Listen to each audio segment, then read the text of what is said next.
Good evening, serious students. Welcome to the Spiritual Alchemy Study Group. Now, I'm aware that there are a few loose ends in the teaching up to date, and perhaps some paradoxes or contradictions, perhaps, in some of the teaching that I have given, and certainly some of the teaching I have given needs some explanation. And the point of this video is to tie up two particular loose ends into a concept that is much more graspable for us to work with in the ongoing progression of this group. Now, in my last video I talked about the New Age movement and populist New Age ideas that have entered the popular zeitgeist, and one of the concepts that I criticized is the popular concept that there is no time. And I'm surprised not to have been presented by the quote, with the quote from Einstein, where Einstein said, "Time is an illusion, albeit a persistent one." And in fact, when we're working with divination, we are also operating under the understanding that time doesn't exist. In mystic states, it's very common for mystics to talk about having a sense of timelessness. As I've mentioned in an earlier video, Romain Rolland talked about his experience of the oceanic feeling as a sense of eternity. And anyone that's been involved with mystic development and mystic expression and mystic experience will understand that. Okay, so how is it that we not only can hold two paradoxical concepts in our mind, but also be able to draw a conclusion as to which should be the concept that dictates or that informs our spiritual walk? And this is in fact something that is constantly being undertaken by the individual and by the collective understanding and development of spirituality. Okay, because as much as time doesn't exist in the macro and in the micro and in the spiritual realm as well, time does not exist. And yet, for us, time is a very real part of our life, and I'm always amused to hear people adamantly telling me that time doesn't exist, and then in the same conversation they'll say, "Well, I've got to go because I've got to get up early in the morning." You know, they don't see the contradiction in that. And one of the uses, or one of the reasons, or one of the aspects of rational thinking is to make order in what would otherwise be a chaotic world. And these paradoxical concepts that we're continually presented with in the spiritual walk are in fact a very real way to achieve inspiration, to achieve a higher level of intuition by their outworking and by our handling and addressing of these paradoxes. Because on the other side, although in divination and quite often in dreams, you will find that once you start keeping a dream diary, you will find that you are given flashes of prophetic insight into your own future. But on the other side, when you look at the history of the mystic tradition, in all traditions, I mean generally the mystic tradition, you will see that the traditions have a lot of things in common, and one of them is that they are very creation-centered. They are very centered around the cycles of nature, having rituals for the solstice and the equinox is very common in creation-centered religiosity. Even giving thanks for the sun rising each day and understanding that at sunrise and sunset is a particular time of the day where we feel more energy. There is more prana, if you like. So this is the paradox, isn't it? This is the, what's true? Is it true that time doesn't exist, as Einstein said, or time is an illusion? Or do we look at it that we're being pragmatic? In other words, the idea of the physical, material creation is that we are bringing the divine spark to earth. Thy kingdom come, thy will be done on earth as it is in heaven. And this again is the understanding of Kabbalism, that the divine spark through the tree of life is given to us, and through our reciprocal grace, through our effort, we are completing the cycle to bring that spark, or to reflect that spark, back to heaven. Okay? So, in the end, because that spark on the way down the tree of life somehow is split, and it is therefore not perfect, and our role is to bring it to ground, okay, like to ground it, and then to reflect it back to heaven. And so then one of the concomitants of that is that we are dealing on the material plane.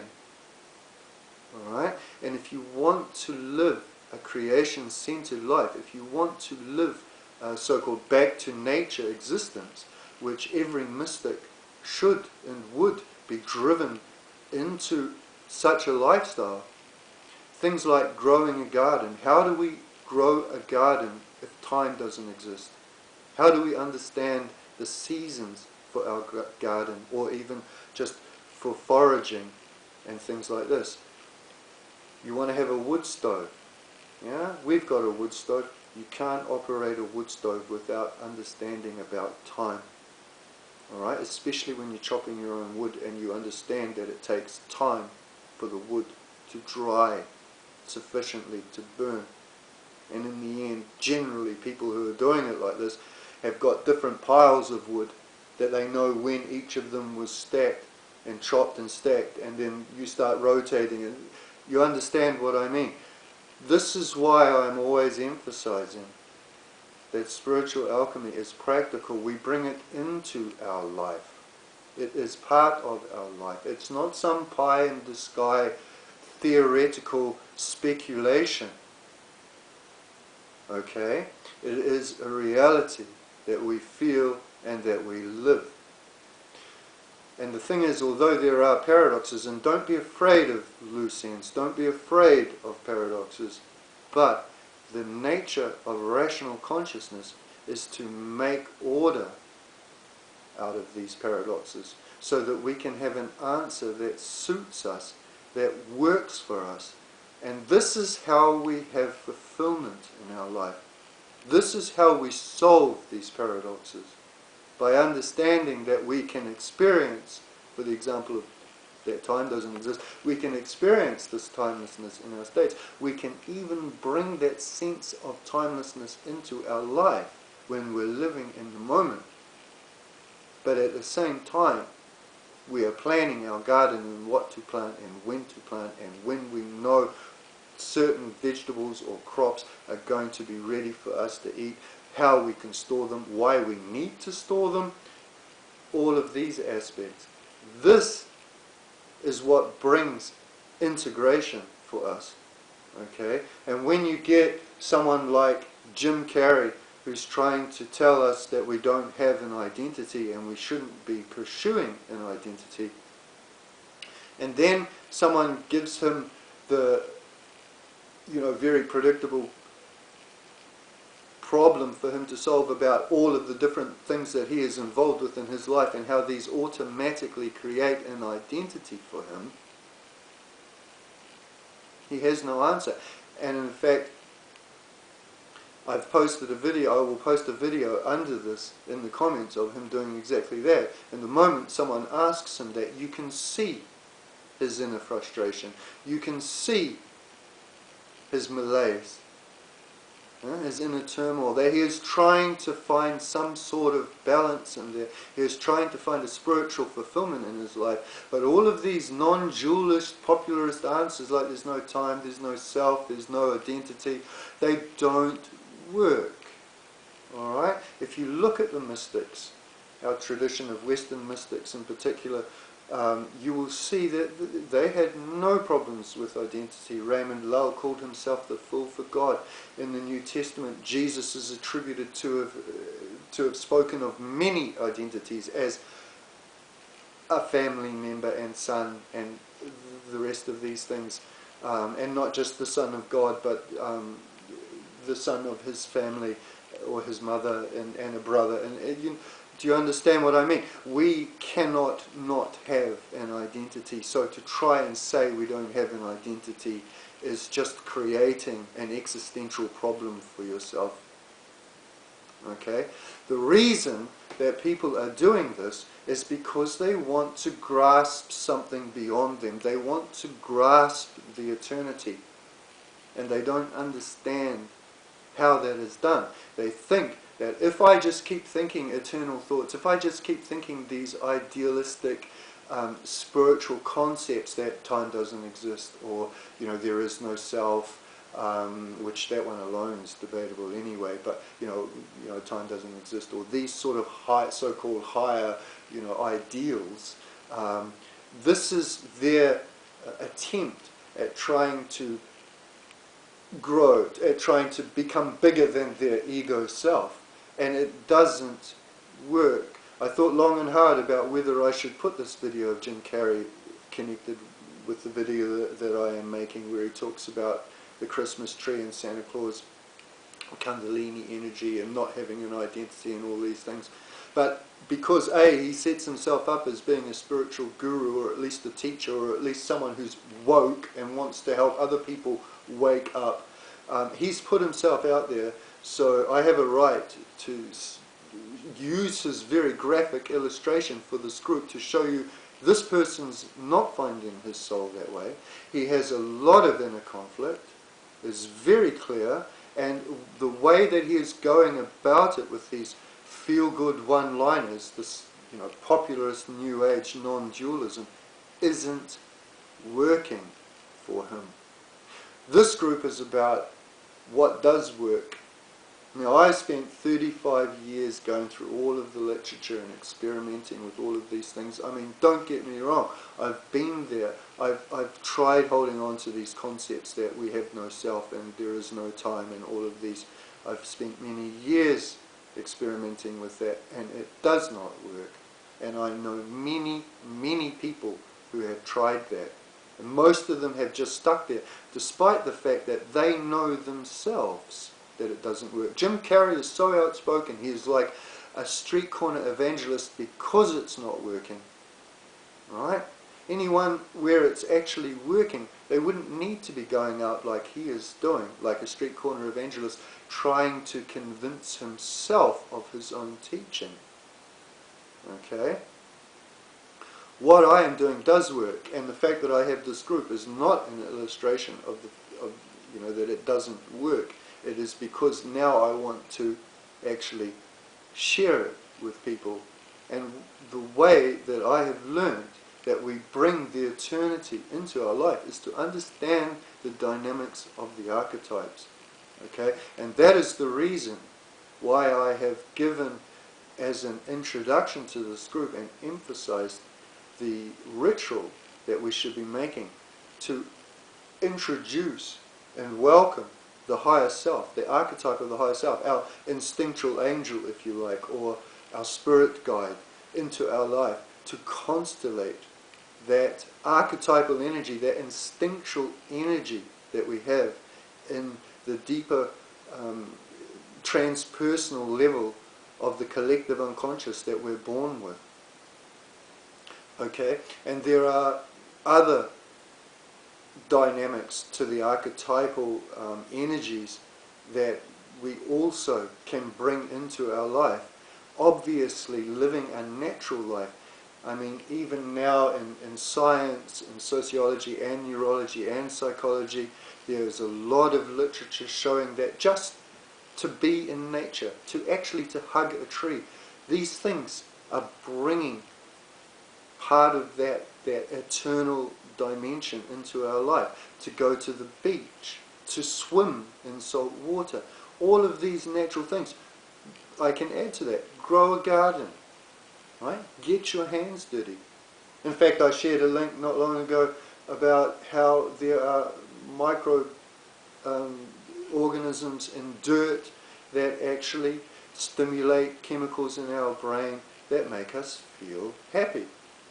Right? And there are also healing microbes in dirt, okay? Because everything in nature has a purpose. But there are even higher principles, higher archetypes than that. And the last post that I did for this group, I asked, when is a good example that you can lie for the greater good? Okay, now I'm surprised that there was some examples given, because I've actually hinted at the answer to that by saying that truth is an archetype, justice is an archetype, and they are. Now, I'm not going to try and explain too deeply how that fits into the creation dynamics, apart from that it's evolution. The dynamic, the overall dynamic of creation is towards evolution. Okay? And truth always comes out in the end for which organism is going to be the fittest organism to go to the next level of evolution. Okay, that's the best I want to do, or the deepest that I want to go to explain it in a practical sense, that there is an archetype of truth. I will explain it or illustrate it a little bit in our life with Freudian slips, what's called Freudian slips, which we could take quite a lot broader than the general understanding of a Freudian slip. You know, the general understanding is, you know, when someone says, I'll give you a root, I'll give you a ring, okay, and you know what they're thinking. For those of you who don't understand, I don't know how widespread the colloquial use of the word root is as to have sex with someone. Yeah, that's a Freudian slip in the typical, but there are many other ways that people are slipping up and giving truth, and I'm going to give you a couple examples from my own life. One of them I've already put in the video where I explained about being brainwashed and tortured, and that was where my stepfather turned to me when we watched the documentary, and he actually told me that he knew that people were as brainwashable as elephants. Now, why would he have said that?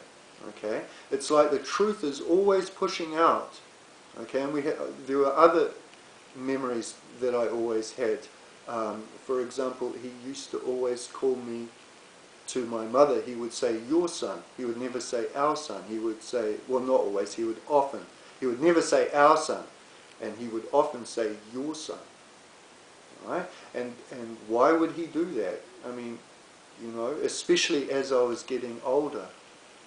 All right? And there are many examples like this that you will find in your own life when you're starting to unpack your own memories, that there are these little slips that people are giving for the truer motive behind what they are doing, as opposed to the mask that they are wearing and pretending and saying things, you know, that are contradictory. Again, contradictory. Because that's one of the main things that we don't want, is to have a contradictory belief. We don't want to be going around telling people that time doesn't exist and then having to set our alarm clock to get up at 9 o'clock or 8 o'clock or 7 o'clock or whatever. You know? We don't want to be saying I don't have an identity, which is literally impossible for anyone anyway, and then getting all upset and showing your inner frustration just like that when someone says, well, what about your hockey team or whatever. You know? We have an identity, and we shouldn't be shrinking from that. We have a self, and we shouldn't be shrinking from that. Okay? The way to bring the archetype into our life is to understand that truth is an archetype, and never ever think that there is a time to tell a lie. Okay, my favorite example is the Nazis knocking on your door and saying, have you got a Jew in the cellar? Right? Well, everyone that I know, that I use this example, they say, of course you lie. Yeah? Okay? Well, first of all, do you really think they're going to come to your door, knock on your door, and just take your word for it? Do you not think they're going to check? Of course they're going to check. And if you have a Jew in your cellar and they find that Jew, the Jew will get double for hiding, and you will get the punishment as well. No good will come from there. You see, the idea is, of course, you don't want the Nazis to find the Jew, but you sort your rescue out, or your helping, your attempt at helping, you sort it out so that it doesn't come to a situation where you have to tell a lie. Okay, we were given another example, which is a better example to explain some more of the dynamics, and that is that you lie to the KKK to infiltrate their group so that you can expose them.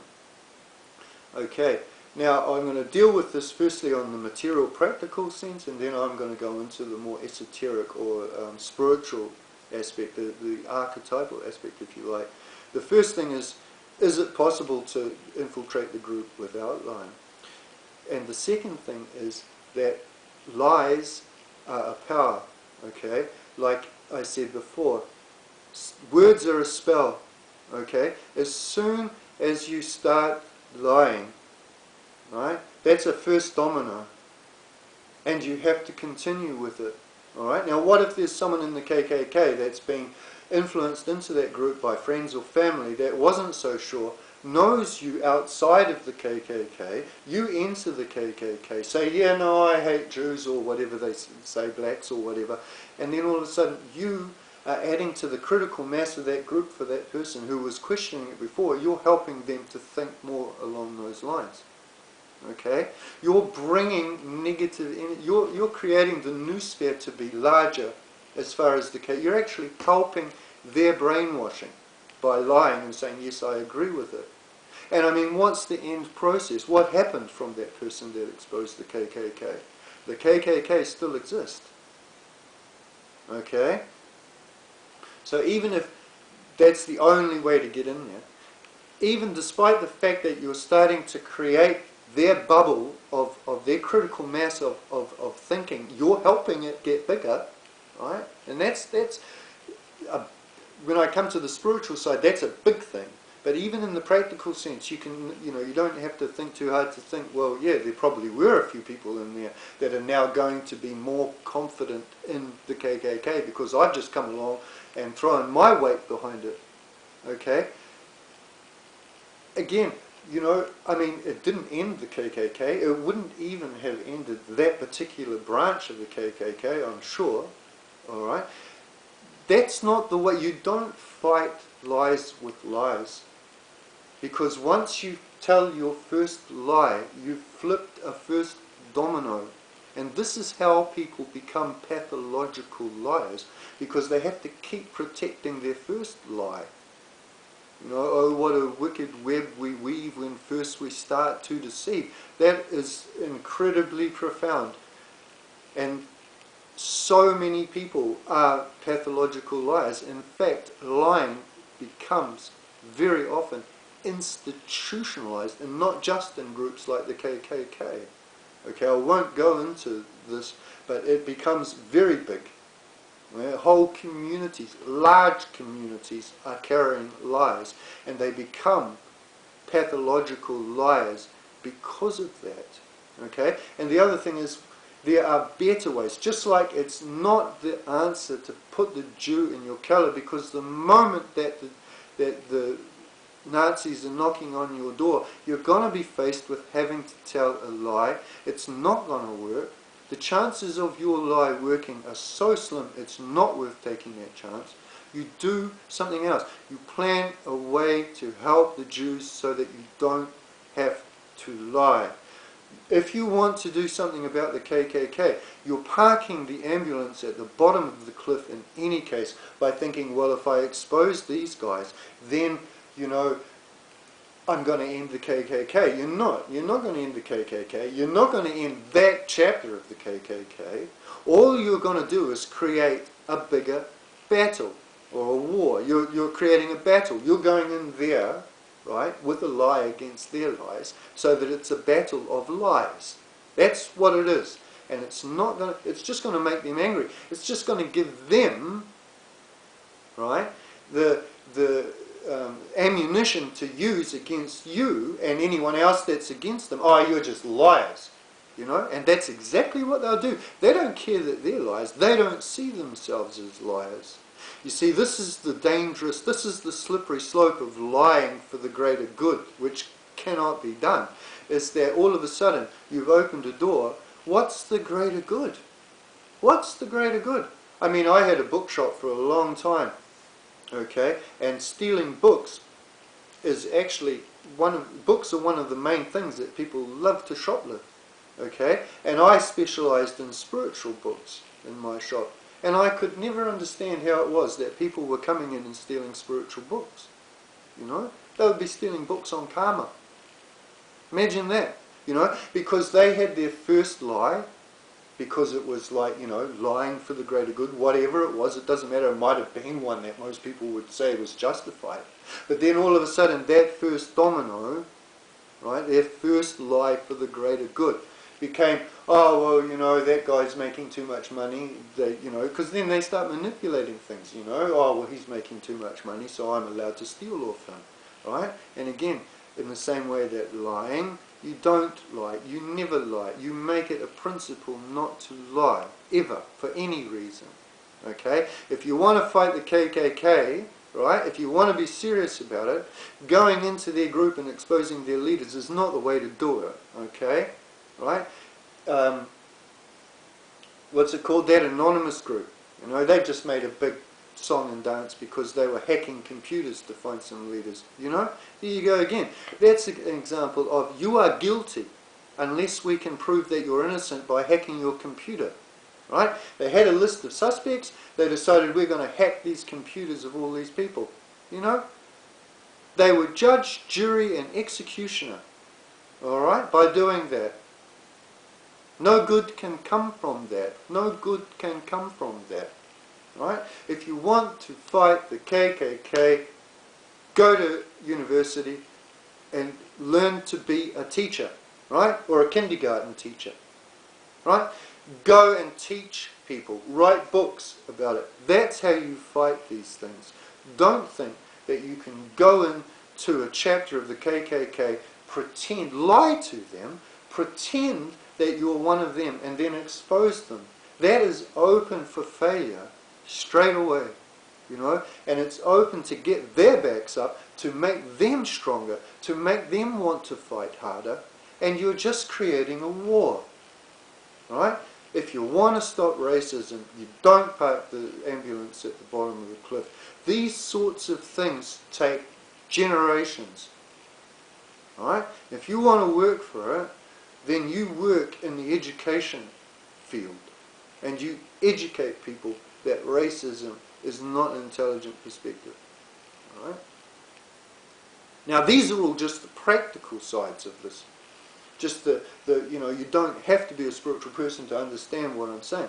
But the thing is that in the noosphere, what Teilhard de Chardin called the noosphere, okay, which I've alluded to by the critical mass, by building up their idea that what they're doing is right, when you come along with your lie to the KKK and you say, yeah, of course I agree with you and all of this, you're helping them, you're building them up. There will be people in that group that know you from outside that group, and they, or even if they're not, even just the fact one more person is joining us is going to bolster them, right? But the thing is that in the noosphere, okay, in the invisible psychic envelope, okay, that surrounds this earth, and you can see this, right? When you look at the Nazi clips, the Nazi rallies, you can see it. It's like an invisible force over the whole you know, there's clips, I think there's millions in some of these clips. Certainly hundreds of thousands of people. I think there are clips where millions turned out, you know, 1 or 2 million people going, Heil Hitler, you know.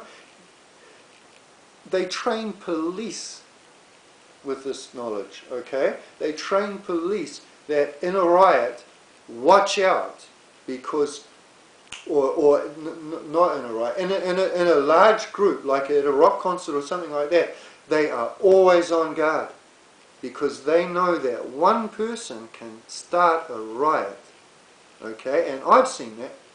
In New Zealand there was a very famous riot, okay? It was happened to be a musician when they tried to close his, for noise restrictions on a Sunday, they tried to close the concert, and the musician said, if you do that, there'll be a riot. And that was it. A couple of hoodlums started throwing some, I think the first thing that got thrown were waste paper baskets. They're sort of like a wire netting basket that was hanging on a lamppost, and they pulled them off and threw them. The next thing, within seconds, right, thousands of people were rioting. That's how it works. That's how it works. That's the noosphere. That's the contagion of emotion, okay? And, you know, like if you understand Kirlian photography, we know that the aura, the oceanic feeling is a practical example where we feel that the aura is going beyond us. We feel it when we're talking with